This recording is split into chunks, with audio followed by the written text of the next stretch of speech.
هل الشخير يؤثر على نوم من حولك؟ هل تريد التخلص منه؟ هل تريد أن تعيش حياة سعيدة بعيداً عن الشخير؟ علاج الشخير أصبح ممكناً وسريعاً وخلال وقت قصير.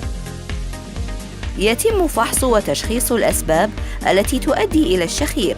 معالجة الشخير باستخدام جهاز السيلون الأمريكي الصنع لعلاج الشخير بتقنية الموجات الراديوية راديو فريكوانسي من خلال عملية استئصال الزوائد اللحمية من الجيوب الأنفية. مستشفى الحياة تصنع لك الأمل.